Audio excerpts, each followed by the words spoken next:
अस्सलाम वालेकुम। हमारे चैनल बिया और माला पर खुश आमदीद। अगर आप इस चैनल पर पहली दफ़ा आए हैं और अभी तक इसे सब्सक्राइब नहीं किया तो इसे सब्सक्राइब करना ना भूलिए। सालिया से मेरी मुलाकात एक दर्दनाक चीख के बाद हुई। उस शाम मैं अपने टेरेस पर बैठी कागज़ पे कलम नचा रही थी जब उस चीख ने मुझे चौंका दिया। मैंने नीचे झांका तो एक लड़की ज़मीन पर फसकड़ा मारकर बैठी थी। उसके पैर से भल भल खून बह रहा था, जूती भी लुथड़ गई थी और कच्ची मिट्टी पर सुर्खी की नमी बढ़ती जा रही थी। मैंने सर पे दुपट्टा कसा, धड़ धड़ सीढ़ियाँ उतरी। शाम के 7 बजे उस जानिब कोई और था भी नहीं और कान शायद उस लड़की के गोश्त के अंदर तक धंस गया था। पहली जोरदार चीख के बाद वो बस दबी दबी सिसकियां भर रही थी, आंखों में आंसू और पूरा जिस्म पसीने पसीने था। मेरे लिए भी ये दुनिया का मुश्किल तरीन काम था कि किसी का खून ऐसे बहते देखूं, मगर ऐसे लम्हात में जब कोई और मदद करने वाला ना हो, जाने इंसान में इतनी हिम्मत कहाँ से आ जाती है।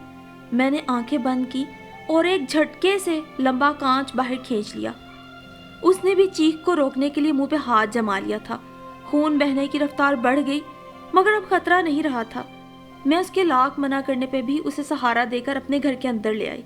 अभी मेरा बेटा आएगा तो तुम्हें मोटरसाइकिल पे छोड़ देगा, ऐसे इस हालत में अकेली कैसे जाओगी। मगर वो मुतामल थी, मैं समझ गई जवान लड़के के साथ अकेली नहीं जाना चाहती। अच्छा रिक्शा ला देगा। मैंने अगला हल पेश किया। अगर हिम्मत हो तो आराम आराम से सीढ़ियाँ चढ़ के ऊपर आ जाओ, मैं तुम्हें कोई मेडिसिन और चाय बना के देती हूँ। मगर वो शशो पंच में खड़ी थी। मेरे घर पे कोई भी नहीं, तुम बेफिक्र होके आ सकती हो, इस वक्त पे मैं अकेली ही होती हूँ। ये सुनकर वो सर हिलाती रीलिंग का सहारा लिए ऊपर आ गई। मैंने उसके जख्म को अच्छी तरह साफ किया, उस पर दवा लगाई और पट्टी बांध दी। उसने कुर्सी पर टिकते हुए मेरी हदायत पर अपना अबाया और स्कार्फ उतार के रख दिया। मैं चाय बनाते हुए उसका जायजा ले रही थी। उसका रंग ना तो गंदमी था ना सांवला, जिस्म भरा भरा सा था। मुनासिब चोटी पुश्त पर गिरी थी। आंसुओं से भरी आंखों में कुछ था जो मुतवज्जो करता था। हुज़्न, सोच, ठहराव।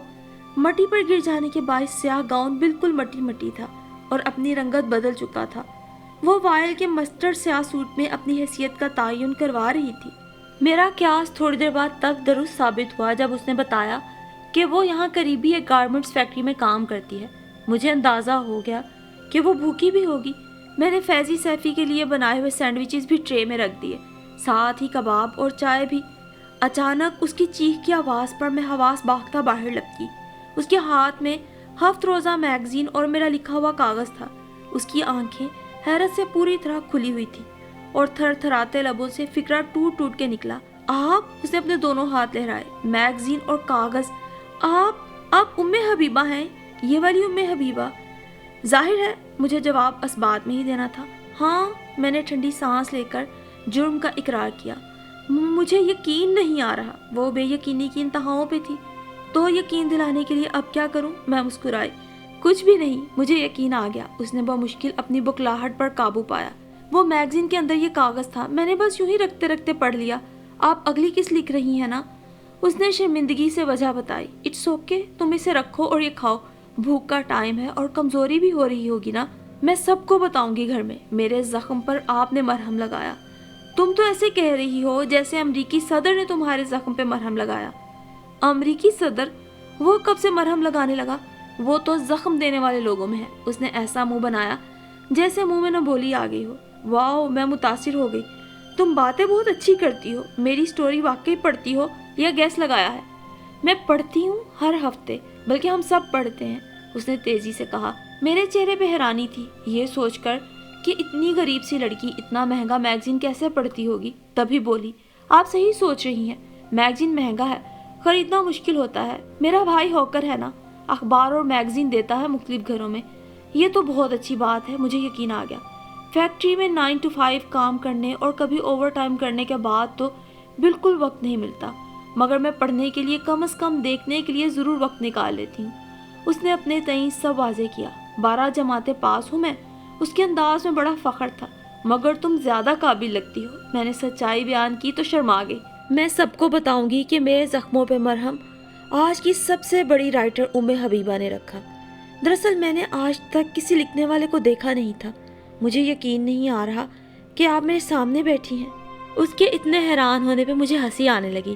لکھنے والے بھی انسان ہی ہوتے ہیں، کوئی خلائی مخلوق نہیں ہوتے۔ نہیں ایسی بات نہیں، ابھی مجھے چوٹ لگی تو میں نے سوچا آج بہت برا دن تھا، اور اب میں سوچ رہی ہوں آج میری زندگی کا سب سے اچھا دن ہے۔ انسان اپنے خیالات کتنی جلدی بدل لیتا ہے۔ وہ اپنی بات کے اختتام پہ ہنسی۔ بالکل بدل لیتا ہے، مگر میری ایک بات کو درخواست سمجھو یا حکم یا کچھ بھی، پلیز میرے حبیبہ ہونے کا چرچا مت کرنا، مجھے اچھا نہیں لگے گا۔ وہ کیوں؟ وہ حیران ہوئی۔ بس ہے کوئی وجہ، کبھی بتاؤں گی۔ تو کیا ہم دوبارہ ملیں گے؟ وہ حیرت کے سمندر میں غوطہ زن ہوئی۔ کیوں؟ کیا ہم دوست نہیں بن گئے؟ کب؟ ابھی جب میں تمہیں سہارا دے کر اوپر لا رہی تھی۔ سہارا تو دوست ہی دیتے ہیں نا، مگر میں تو بہت عام سی لڑکی ہوں، اور آپ، میں تم سے بھی زیادہ عام ہوں، سمجھی؟ چلو چائے لو۔ آپ کے گھر کون کون ہے؟ میرے میاں اور 2 بیٹے بس۔ میاں کام پر، بیٹے کوچنگ، جڑواں ہیں اور میٹرک میں ہیں۔ اتنے بڑے بچے؟ نہیں، لیے تو بہت چھوٹے چھوٹے تھے، رکھے رکھے بڑے ہو گئے۔ اس کی حیرانی مجھے شرارت پہ اکسانے لگی۔ پہلے تو مجھے دیکھ کر جھیم گئی، سمجھ آئی تو وضاحت دینے لگی۔ دراصل آپ خود اتنی جوان ہیں، آپ کو دیکھ کے لگ نہیں رہا آپ کے بچے اتنے بڑے ہوں گے۔ اور پھر روز تو نہیں مگر صالحہ اکثر آنے لگی، اور مجھے اس کا آنا اچھا لگتا تھا۔ جب کبھی آپ کو کچھ لکھنا ہو مجھے بتا دینا، ایسا نہ ہو میں آپ کا وقت خراب کروں۔ ایسا بالکل نہیں ہے، اور کبھی ایسا ہوا بھی تو میں بتا دوں گی۔ دراصل اس کی باتیں مجھے اچھی لگنے لگی تھی۔ وہ مجھے اس دنیا کی جھلک دکھا رہی تھی جو شاید میری نظروں سے اوجھل تھی۔ میرا اپنا تعلق بھی مڈل کلاس سے تھا، مگر وہ غربت کی لکیر کے نیچے رہنے والوں کی اصل سے واقف تھی۔ میں غریبوں کے بارے میں زیادہ سے زیادہ جاننا چاہتی تھی۔ جس قدر بھی سوچتی وہ ایک کیا سرائی ہی ہو سکتا تھا۔ میں قیافے ہی لگا سکتی تھی، جبکہ وہ سچ بتاتی، آپ بیتی سناتی، لوگوں کے حالات کے بارے میں سمجھاتی۔ اس کے پاس گنتی کے چند جوڑے تھے، عام سے گھر کے سلے ہوئے، آڑی سیدھی سلائیوں والے، سستا کپڑا، چند روپے گز والے ربن، فیتے، 150-200 والی جوتی، 200 والا پرس۔ البتہ اس کا سیاہ گاؤن نیا، صاف ستھرا، چمکدار ہوتا تھا۔ ایک دن میں نے تعریف کی تو اس نے مجھے حیران کر دیا۔ روز روز فیکٹری جانا ہوتا ہے، اب اتنے کپڑے تو بنائے نہیں جا سکتے۔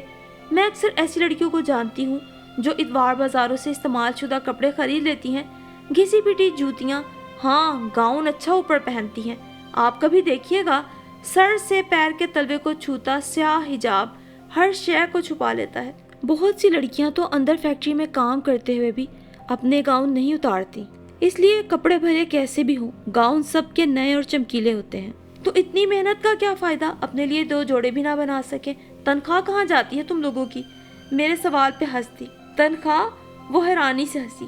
یہ وہ ملازمت نہیں ہوتی جو لڑکیاں شوق کی بنا پہ کیے جائیں جوڑے بنانے کے لیے۔ ہمیں تو یومیہ اجرت مزدوری ملتی ہے، کچھ مہینے بھر کی مزدوری گھر کے سودا سلف کا ادھار چکانے میں دے دیتی ہیں، کچھ کمیٹیاں بھرتی ہیں، کچھ جہیز کے لیے جوسر، مشین، بیڈ شیٹیں خرید کر لے آتی ہیں، کچھ اپنے نکمے شوہروں کی اولادوں کو پالتی ہیں۔ ہر لڑکی کے گھر میں یتیم بھانجے بھانجیاں یا بھتیجے بھتیجیاں ہوتی ہیں۔ کچھ سالوں میں ہمارے ملک میں بچے پیدا کم ہوئے، یتیم زیادہ ہو گئے۔ آپ کو پتہ ہے باجی، قیامت آنے سے پہلے دنیا نے دوبارہ اپنے نقطۂ آغاز کی طرف لوٹ جانا ہے۔ زمین کے آغاز میں بھی انسان کم تھے، سنا ہے دنیا کے ختم ہوتے ہوتے بھی انسان کم کر دیے جائیں گے۔ کچھ دہشت گردی، سیلابوں، طوفانوں سے، بھوک اور افلاس سے مار دیے جائیں گے، گاجروں مولیوں کی طرح۔ باقی کے انسانوں کو مختلف وبائیں، بیماریاں اور جنگیں اپنی لپیٹ میں لے لیں گی۔ سنا ہے آنے والے وقتوں میں جنگیں ہتھیاروں سے نہیں لڑی جائیں گی، بلکہ دشمن ملک پہ کوئی بیماری یا وبا کی صورت جنگ طاری کی جائے گی۔ انسان جب پیدا ہوا تھا تو جسم ڈھانپنے کے علم سے نا واقف تھا، مادر پدر آزاد گھومتا تھا۔ پھر شاید خود ہی سے اپنی اوریانی کا احساس ہوا تو پتے باندھنے لگا، پھر عقل و علم بڑھا تو سر تا پیر لباس میں چھپ گیا۔ زیادہ علم و عقل دماغ پلٹا دیتی ہے، اب پھر سے پتے باندھنے پر آ گیا ہے، ننگا گھومنے میں فخر کرتے ہیں۔ آپ دیکھیے گا حبیبہ باجی، ابھی صرف دوپٹہ غائب ہوا ہے، شاید ہم اس وقت نہ ہوں اور اللہ نہ ہی کرے جب دوپٹے کے بعد باقی کے کپڑے بھی غائب ہونے لگیں گے۔ دراصل انسان دوبارہ روز ازل کی طرف لوٹ رہا ہے، جب وہ صبح اٹھ کر خوراک کی تلاش میں بھٹکتا تھا۔ جان توڑ محنت کے بعد اسے اتنا کم کھانا حاصل ہوتا کہ اسی پریشانی میں مبتلا ہو جاتا کہ خود کھائے یا گھر والوں کے لیے لے جائے، ابھی کل کے لیے بھی تو بچانا ہے۔ پتہ ہے ہم ڈیلی ویجز پر کام کرنے والے لوگ بھی اسی ننگے تڑنگے وحشی انسان کی طرح ہیں، جان توڑ محنت کرتے ہیں और मुआवजा इतना कम मिलता है कि किसी खाने में भी फिट नहीं बैठता। हमारे पास भी लिबास नहीं होता, हम भी तकरीबन पत्ते या चीथड़े ही पहनते हैं, लोगों के इस्तेमाल शुदा कपड़े खरीद लेते हैं। कल की फिक्र हमें भी हर वक्त लाहक होती है कि जाने कल शिकार मिलेगा कि नहीं। हड़ताल, बिला वजह फायरिंग, कर्फ्यू, पहिया जाम, कुछ भी हो सकता है। रोशनी मिजाजों का क्या अजब मुकद्दर है। जिंदगी के रास्ते में बिछने वाले कांटों को राह से हटाने में, एक एक तिनके से आशियाँ बनाने में, खुशबुएं पकड़ने में, गुलसितां सजाने में उम्र काट देते हैं और अपने हिस्से के फूल बांट देते हैं। गुर्बत की ऐसी अजीब तशरीफ़ बेसाख्ता मुझे अमजद इस्लाम अमजद की नज़्म सेल्फ मेड लोगों का अलमिया याद आ गई। एक बात कहूँ सालिहा, तुम उस रोज़ कह रही थी ना कि मेरा तुम्हें मिलना तुम्हारी ज़िंदगी बदल देगा। पता नहीं मेरे अंदर वो गुण है या नहीं जो ज़िंदगियाँ बदल देते हैं, मगर मैं तुमसे मिलकर बदल रही हूँ। यकीन करो, तुम इतनी अंदर की बात कैसे कह देती हो। इतनी गहराई नहीं, पस्ती कहें। हम सब पस्तियों में रहते हैं और वहाँ ऐसी ही बातें होती हैं। हम सब ऐसा ही सोचते हैं, बल्कि इससे भी गहरा, मगर कहते नहीं किसी को। आपके लिए ये बातें नहीं होंगी, इसलिए आप हैरान हो रही हैं।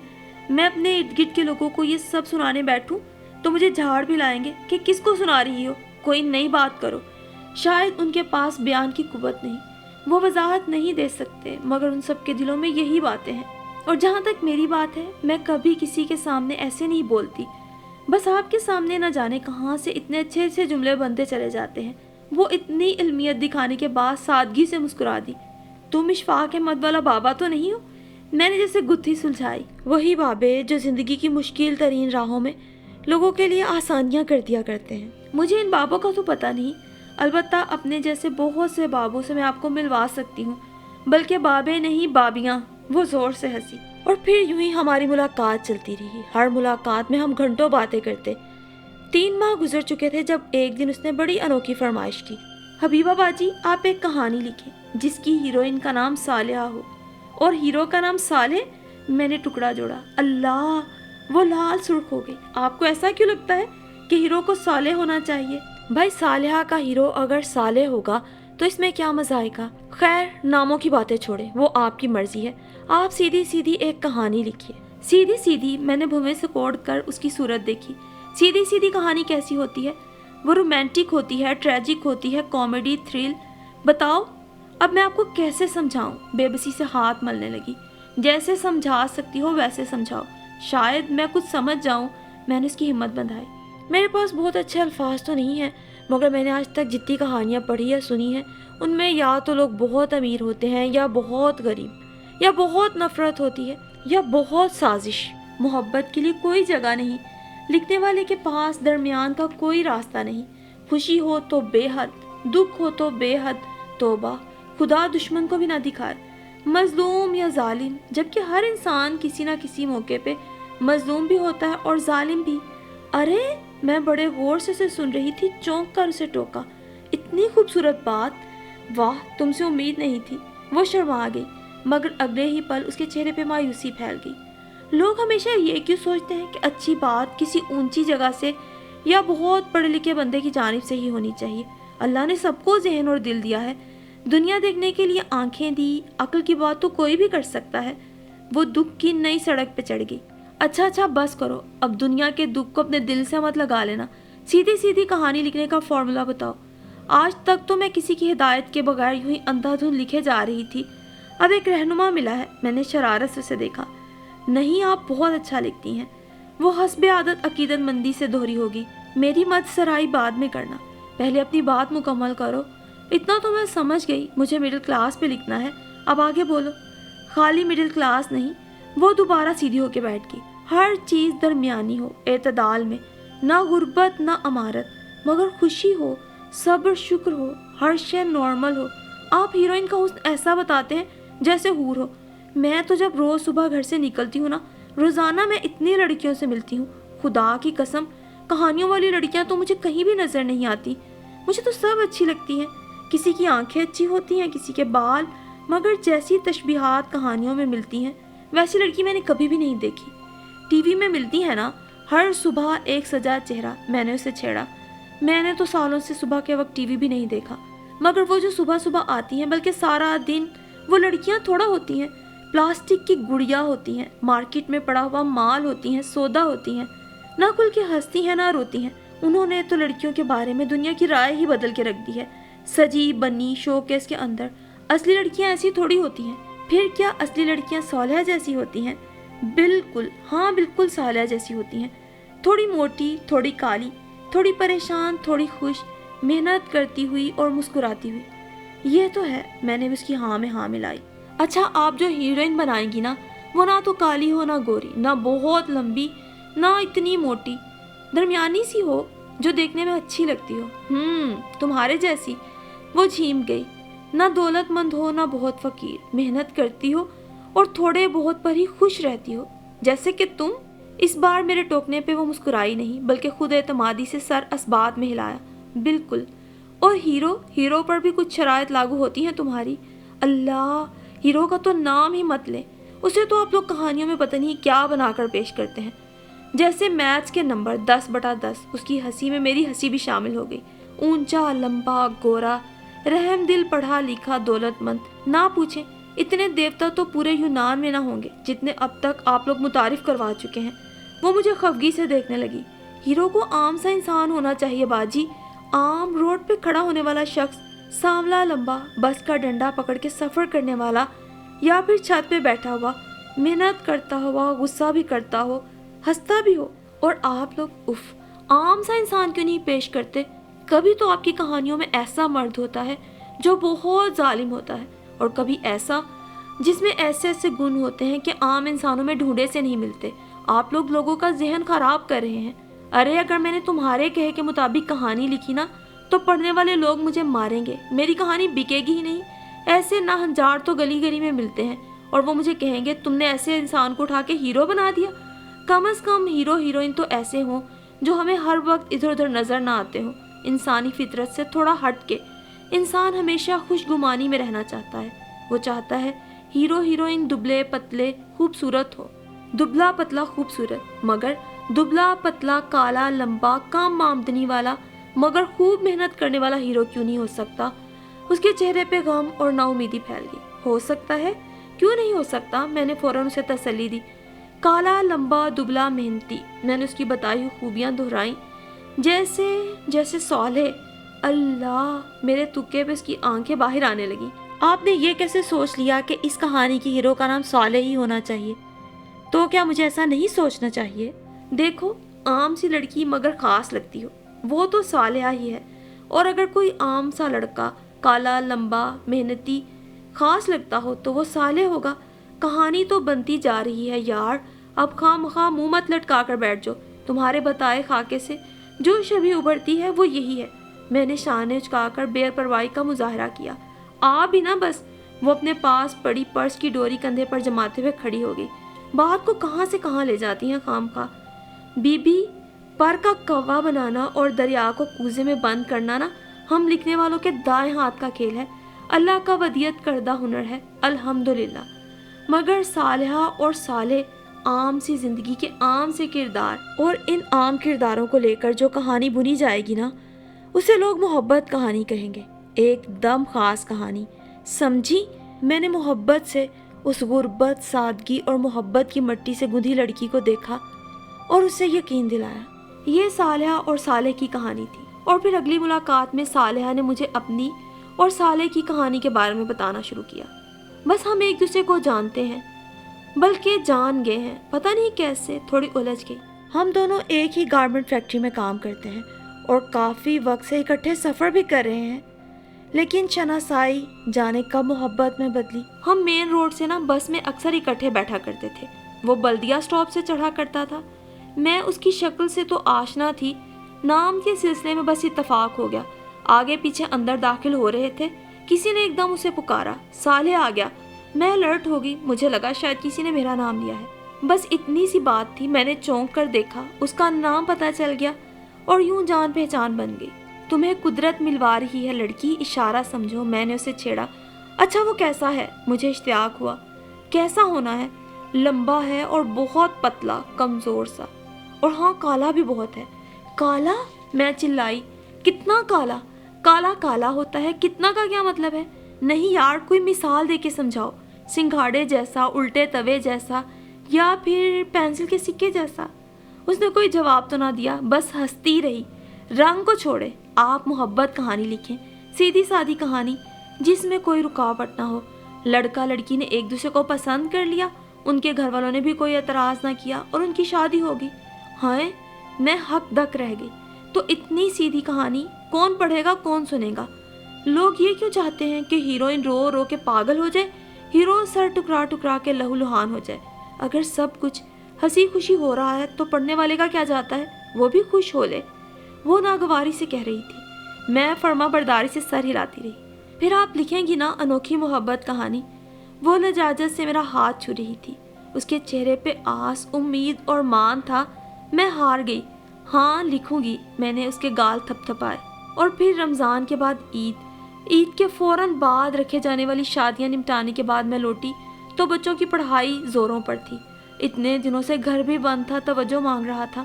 سب سے بڑھ کر میرا لکھنے والا اتنا کام پڑا تھا، ایک ہفتہ کیسے گزرا پتہ نہیں چلا۔ ٹیرس کی صفائی ستھرائی، پودوں کی دیکھ بھال کر کے جب میں لکھنے کے لیے اپنی مخصوص کرسی پہ بیٹھی تو دھیان صالحہ کی طرف چلا گیا۔ کتنے روز سے کوئی خیر خبر نہیں ملی۔ میں ریلنگ کے پاس آ کے کھڑی ہو گئی۔ میرا گھر کونے کا تھا اور 2 رویا سڑک کے بعد میرے گھر کے عین سامنے بہت بڑا مدرسہ تھا۔ اسی مدرسے کے باعث میں ٹیرس پہ بڑی بے فکری سے بیٹھ جاتی تھی۔ صالحہ کا گھر نیول آبادی کے باہر پیچھے کی طرف کچی آبادی میں تھا۔ وہ راہ چلتے مردوں کے ہراساں کرنے کی وجہ سے گولف کورس سٹاپ پر اتر کر نیول کمپاؤنڈ کے اندر سے چلی جایا کرتی تھی۔ یہ ساری گیٹڈ کمیونٹی تھی، یہاں کسی قسم کا خطرہ نہ تھا۔ راستہ یقیناً کچھ لمبا تھا مگر محفوظ۔ میری صالحہ سے فون پر بس 1-2 بار ہی بات ہوئی تھی۔ اگر اوور ٹائم کر رہی ہوگی تو ابھی نہیں گزری ہوگی۔ میں قیاس آرائیاں کرنے لگی اور میرا اندازہ درست نکلا، وہ تھوڑی دیر میں ہی آ گئی۔ میں آج بھی نہ آتی مگر بس رہا نہیں گیا۔ لائٹ جلتی دیکھی تو وہ جھیمتے ہوئے صفائی دے رہی تھی۔ پر ہم تو 1 ہفتے سے آگے، تمہیں تو ہماری یاد نہیں آئی؟ مگر اوپر اندھیرا تھا نا؟ بالکل تھا۔ دراصل باہر اتنا گند تھا، پہلے تو مجھے بہت وقت اندر کی صفائیاں کرنے میں لگا، پھر بچوں کے ساتھ مل کر باہر کی صفائی کی، لائٹیں وغیرہ جلائیں۔ دیکھو کیسا لگ رہا ہے، ایک دم شاندار، چمکیلا چمکیلا۔ اس نے پورے دل سے سراہا۔ اور تم بھی تو بہت چمک رہی ہو نا، بالکل نکھری نکھری نئی نکوڑ۔ کیا ہوا ہے؟ میں نے اس کا عمیق نگاہوں سے جائزہ لے کر کہا۔ میرے شریر لہجے پر وہ سفید ہو گئی، پھر گلابی، اور پھر اس کا سلونا چہرہ تمتمانے لگا۔ کیا ہوا صالحہ بی بی؟ میں کچھ بہت اچھا سننے کو تیار ہو رہی تھی۔ منگنی، اس نے بمشکل کہا۔ سالے سے نا، میرا اندازہ وہ مارا والا تھا۔ وہ جواباً کچھ نہ بولی، بس بیر بہوٹی بن گئی۔ وہ سیدھی سادی کہانی پسند کرتی تھی، اسے اعتدال پسند تھا۔ اللہ نے اسے وہی سب دیا، اس کی زندگی میں سب سیدھا سیدھا کر کے اسے آسانی دے دی۔ بہانے ہی بنتے ہیں زندگی میں ملنے کے، بچھڑنے کے۔ بس صالحہ اور صالح کے ناموں میں جو مماثلت تھی وہی جان پہچان بن گئی۔ اتفاق سے ایک ہی بس میں آیا جا کرتے تھے۔ ایک دن حالات خراب ہونے پر وہ اسے کسی سے بائک مانگ کر بہت فکر مندی سے جب گھر تک چھوڑ کے گیا تو صالحہ کا دل اس کی طرف کھینچتا چلا گیا، اور صالحہ اور صالح ایک ہوتے گئے۔ اور صالح بھی اتنا صالح تھا کہ اس نے عام محبت کرنے والے مردوں کی طرح سٹاپ پہ کھڑے ہو کے لڑکی سے میٹھی میٹھی باتیں کرنے اور تنہائیوں میں ملنے سے زیادہ یہ بہتر جانا کہ ایک ہی بار 2 ٹوک بات کر لے۔ جی ہاں، شادی۔ اور صالحہ جھٹ مان گئی۔ وہ حقیقت پسند لڑکی تھی، اسے خبر تھی اس کے طبقے کی لڑکیاں ایسی آفر کے انتظار میں بالوں کی چاندی تک کو نوچنے پر آ جاتی ہیں۔ وہ زندگی میں مشکلوں بلا وجہ کے کھڑاک سے گھبراتی تھی۔ اس کے گھر میں بھی اس رشتے کو ہاتھوں ہاتھ لیا گیا، اور صالح کے گھر میں بھی صالحہ کو۔ وہ دونوں مل کر کام کریں گے جیسے ابھی کرتے ہیں، انہوں نے شادی سے پہلے ہی فیصلہ کر لیا۔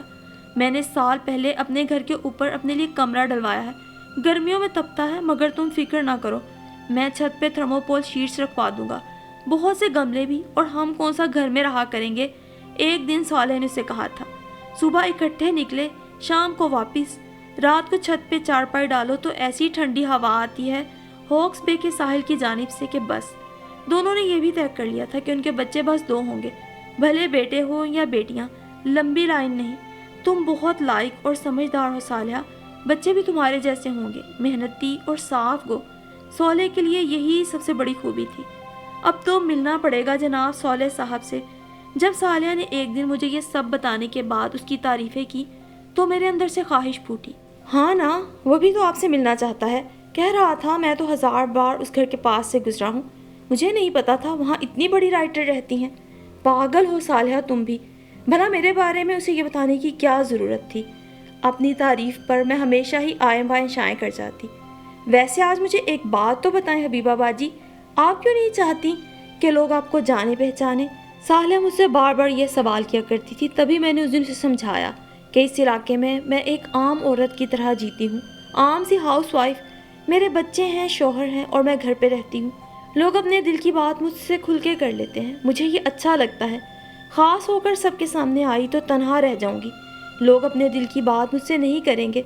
میں تو انہی لوگوں کی کہانیاں تحریر کرتی ہوں، اگر انہیں پتہ چل گیا کہ میں ایک رائٹر ہوں تو اپنی ذاتی زندگی کے مسائل مجھ سے شیئر نہیں کریں گے اور میری کہانیوں میں اپنے سے ملتے جلتے کردار ڈھونڈ کے الجھیں گے۔ تم اس بات کو نہیں سمجھو گی، ایک اچھے رائٹر کو عام لوگوں میں گھل مل کے رہنا ہوتا ہے، تبھی وہ معاشرے کو اچھی کہانیاں اور اچھے کردار دکھا سکتا ہے۔ خاص ہو کر سب کے سامنے آئی تو تنہا رہ جاؤں گی، وہ شعر سنا ہے نا تم نے؟ نکتہ وروں نے یہ سمجھایا، خاص بنو اور عام رہو، بستی بستی صحبت رکھو، دنیا میں گمنام رہو۔ ابھی بھی میری سوسائٹی کی عورتیں جو ہر آئے دن سوشل گیدرنگ کے نام پہ اکٹھی ہوتی ہیں، میرے مصروفیت کی بنا پر ان کو جوائن نہ کرنے پر باتیں کرتی ہیں۔ سارا دن گھر میں گھسی رہتی ہے، 2 بچے ہیں اس کے، گھر میں کام ہی کیا ہے، بڑی مغرور ہے۔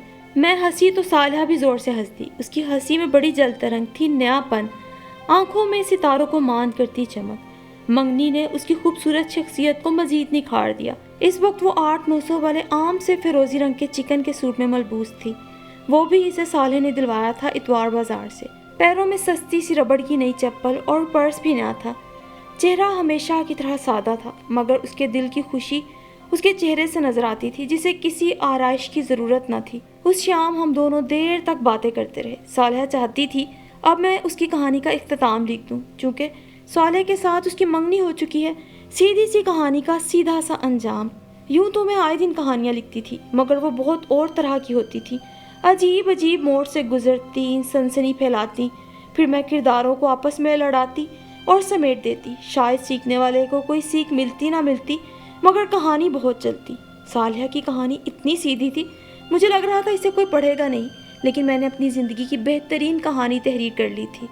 اور جب میں نے اسے بتایا کہ ایسی کہانی میں نے پہلی دفعہ لکھی ہے جس میں نہ ہیرو ہیروئن بہت حسین ہے، نہ بہت دولت مند، نہ ان میں کوئی خون چوستی غربت ہے، محنت ہے، اخلاص ہے، تعاون ہے، صبر و شکر، قناعت کے دائرے میں گھومتی زندگی، اور کوئی ظالم سماج نہیں، اعتراض کرنے والے رشتے نہیں، نفرت پھیلانے والے لوگ نہیں، میں اس کہانی کو بہت اہتمام سے لکھوں گی۔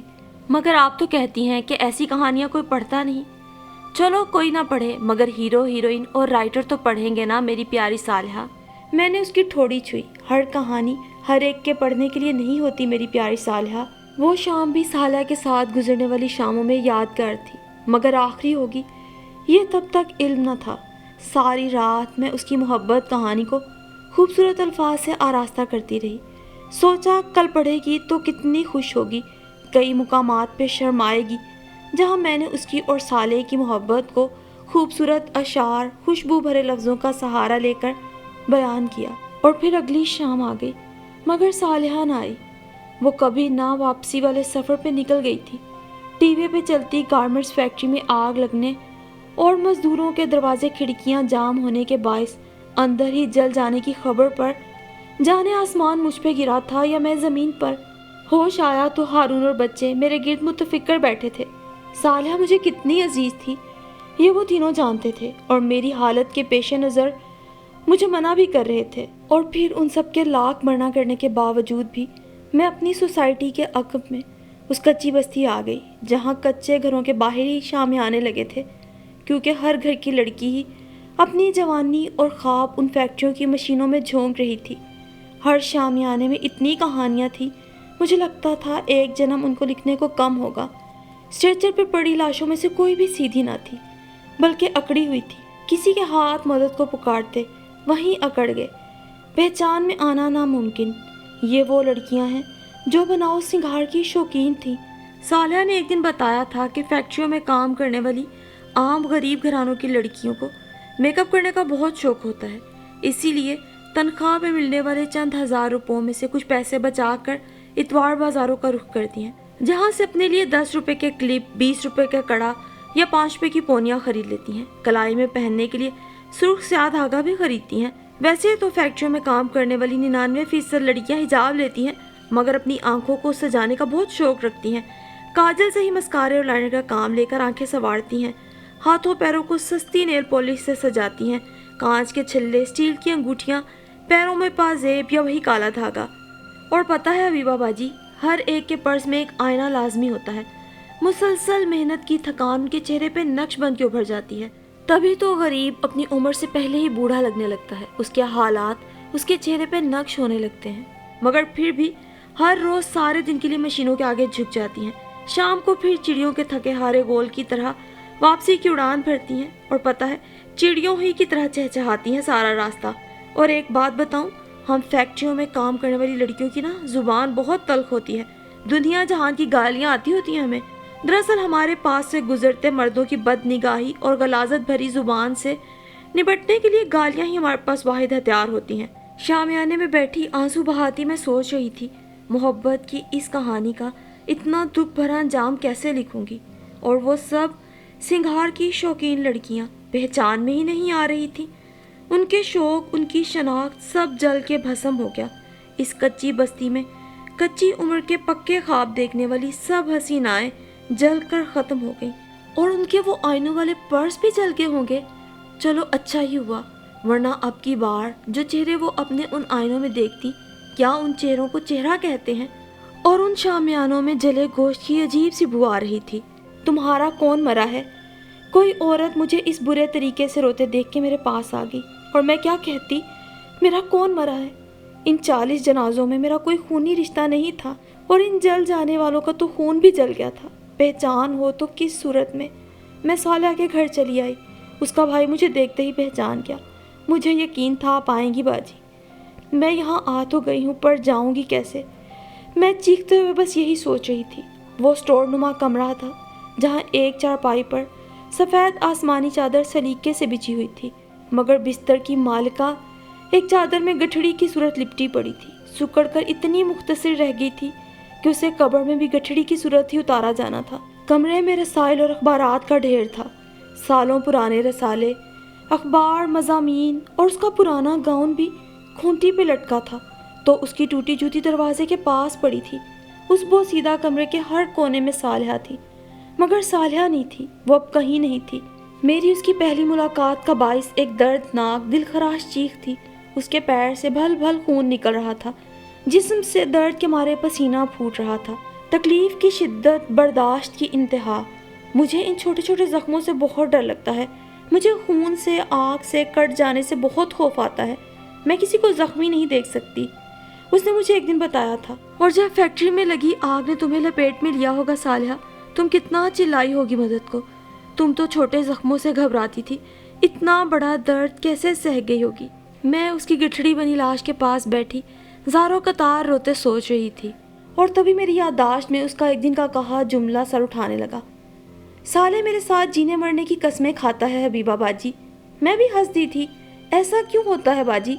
लोग साथ जी लें तो दुनिया दाद देती है, साथ मर जाएं तो एक आलम मातम के लिए आ जाता है। दुनिया ये क्यों नहीं सोचती कि जज्बे सच्चे थे, जो वादे दोनों ने आपस में किए थे वो वफा हो गए। और ज़िंदगी की कहानी खा कितनी भी लंबी और खूबसूरत लिख लो, अंजाम तो मौत है। मुझे साले के हर जुमले पे यकीन आ जाता है। वो दावे नहीं करता, मैं उसके साथ जी के खुश रहूँगी। खाली जीने की बात नहीं, मैं उसके साथ मर के भी खुश रहूँगी। सोले का पता लगा। मेरा गला बेआवाज़ रो रो कर बैठ चुका था। नहीं, वो नीचे गोदाम में था। शायद आज DNA के ज़रिए मालूम हो जाए। मुझे बताना, मैं उसे तो देखना चाहती थी, उससे मिलना चाहती थी। एक दफ़ा जब मैंने सालिया से कहा तो वो बोली, साले को मैंने कहा था तो वो शर्मा गया। मैंने कहा चलो कोई बात नहीं, तुम्हारी शादी पे देख लूँगी। क्या इल्म था किस हाल में देखूँगी। और फिर मेरी साले के घर आने की ज़िद के सामने हारून की एक ना चली। वो मुझे साले के घर ले आया। साले का घर जो सालिया का भी घर था। यहाँ मुझे कोई नहीं जानता था, मगर मैं सबको जानती थी यहाँ पड़ी एक एक चीज़ के बारे में तफसील से जानती थी मैं। छत पे खड़ा वो तन्हा कमरा किसी चिड़िया चिड़े के उस घोंसले की मानित लग रहा था जो उन्होंने चाहतों, वफा, मोहब्बत, ख्वाबों का एक एक तिनका जोड़ के बनाया हो। और फिर घोंसला तो वही था, मगर चिड़िया और चिड़ा कभी वापस ना आने वाली उड़ान भर गए थे। सोले के यहाँ मुझे पहचानने वाला कोई ना था। दोस्त, दुश्मन, अपने पराए एक जनाजे से उठते थे और दूसरे पे जा बैठते थे। और आज मैं उस सोले के घर आ गई थी जिसका जिक्र सुन सुनकर मुझे उसे देखने का भी शौक था। यूं तो मैंने सालिया की आंखों की चमक और उसके लबों की मुस्कान में साले के जज्बात और शख्सियत की खूबसूरती को देख लिया था, फिर भी एक दिन तजस्सुस के मारे पूछ ही बैठी, अच्छा वैसे देखने में कैसा है तुम्हारा वो साले, ज़रा तफसील से बताओ, कैसा होना चाहिए? उसकी आंखों में हैरत आई। लंबा है, बहुत दुबला पतला है, और हाँ काला भी है, बहुत। काला? कितना काला? काला काला होता है, कितना का क्या मतलब? नहीं, कोई मिसाल दो, सिंघाड़े जैसा, उल्टे तवे जैसा, या फिर पेंसिल के सिक्के जैसा, कितना को काला है? और वो जोर जोर से हंसने लगी थी। सिर्फ कहानियों के हीरो ही गोरे चिट्टे होते हैं, सुनहरी बालों वाले, गुलाबी होंठों वाले। हकीकी हीरो तो काले ही होते हैं हबीबा बाजी। हाँ तो काला ही रहे, मगर कितना काला, कुछ पता तो चले। वो मेरी परेशानी का हल ढूंढने के लिए मेरे घर को गौर से देखने लगी, फर्श को, छत को, मगर कोई भी चीज़ उसे साले के रंग से मिलती जुलती ना लगी। फिर उल्टी सीधी चीज़ों के नाम लेने लगी। हबशी हलवा खाया है कभी? या फिर काले गुलाब जामुन? नहीं, बल्कि जामन। और गरी गरी को तोड़ो तो अंदर से नहीं नहीं। फिर सोचने लगती, बैंगन। फिर हंसने लगी। मैं उसे खुशमगी नज़रों से घूरती और उसके हंसते चेहरे, हंसती आंखों को देखकर खुद भी हंस देती। और आज साले को देख के सोचने लगी, सालिहा तुमने सारे जहां की मिसालें दे दी थी। मैंने शदीद खौफ के आलम में बेसाख्ता अपना चेहरा हथेलियों में छुपा लिया था, क्योंकि ताबूत के अंदर वो साले था। झुरझुरी के बायस मेरे जिस्म पे अजीब सा लर्जा तारी था, रुआं रुआं खड़ा था। सारी तशबीहात इस्तेमाल की तुमने, बस ये ना कहा सालिहा कि सोले काला है, जल कर राख, स्याह कोयले जैसा। और मैं सालिहा के ख्वाबों के उस शहजादे सोले को देखकर फूट फूट के रो पड़ी। 2 दिन के बाद उस मेहनत कश की लाश बड़ी मुश्किल से DNA के रिपोर्ट के बाद मिली थी, जो जलकर बिल्कुल कोयला बन चुका था। मोहब्बत की इस खूबसूरत कहानी का ऐसा दुख भरा जला हुआ अंजाम होगा, ये पहले पता होता तो कभी सालिहा से ये कहानी लिखने का वादा ना करती।